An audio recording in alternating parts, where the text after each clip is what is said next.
അപ്പോ മുസ്ലിംകൾക്ക് പഠിച്ചവനെ ആകെ ഞങ്ങളെല്ലാം കൂടി ഇതിൽ വിശ്വസിച്ചോ എന്ന സംശയം വരും. ഈ സംശയം ഉണ്ടാക്കാൻ വേണ്ടി യഹൂദിനെ വളർത്താൻ വേണ്ടി പറയാണ്, യഹൂദികളെ വളർത്താൻ വേണ്ടി പറയാണ്. ഞാനതവിടെ അപ്പോൾ തന്നെ പോയി മറുപടി പറഞ്ഞിട്ടുണ്ട്. അതിന്റെ സീഡി കേൾക്കുമ്പോൾ നിങ്ങൾക്ക് കേൾക്കാം. ഈ ഗ്രന്ഥത്തിന്റെ മുന്നിലൂടെയോ ഇതിന്റെ പിന്നിലൂടെയോ ഒരു ബാത്തിലും അതിൽ കടന്നുകൂടിയിട്ടില്ല. കാരണം എന്തെന്നല്ലേ ഭൂതഭാവി വർത്തമാന കാലങ്ങളെ സംബന്ധിച്ച് എല്ലാം അറിയാവുന്ന അർഹമുർ-റഹീമീനായ റബ്ബാണ് ഈ ഗ്രന്ഥം അവതരിപ്പിച്ചിട്ടുള്ളത്. അതാണ് അല്ലാഹു പറയുന്നത്, തൻസീലുൻ മിൻ ഹകീമിൻ ഹമീദ്.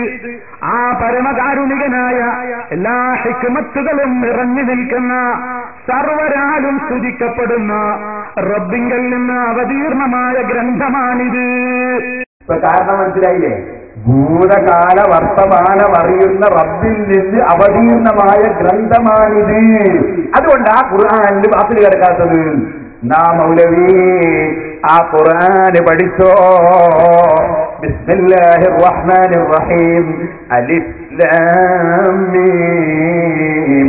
അല്ലാഹു ലാ ഇലാഹ ഇല്ലാ ഹുവൽ ഹയ്യുൽ ഖയ്യൂം.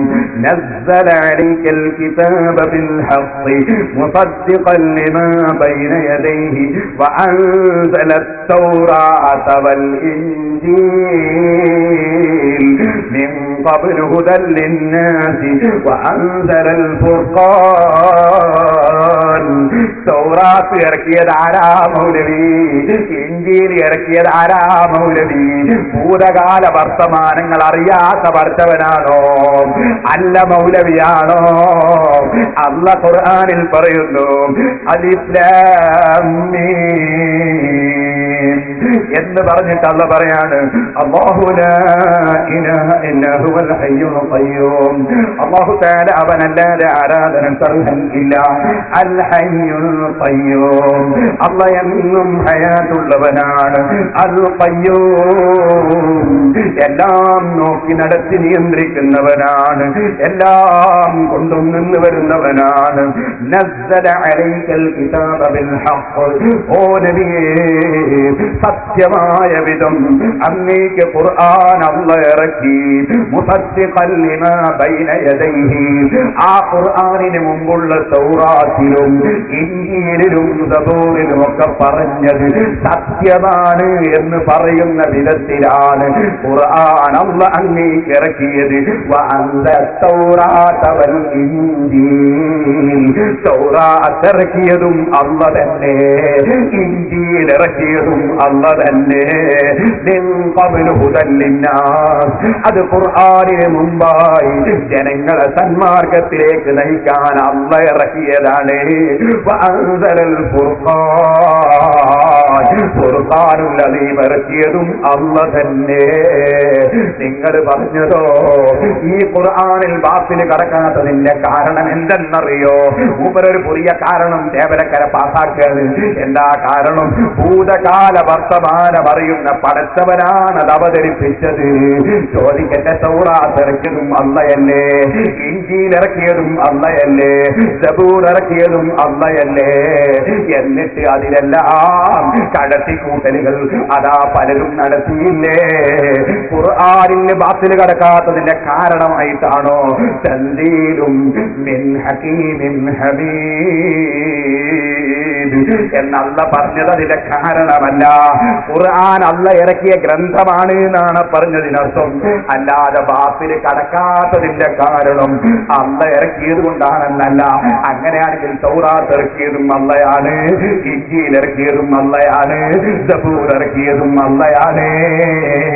ഇമാമിങ്ങൾ മുഖേനയാണ് ഖുർആനിന്റെ സംരക്ഷണം. അതിലൊന്നാമത്തെ ഇമാമാണ് സയ്യിദുന അബൂബക്കർ സിദ്ദീഖ്.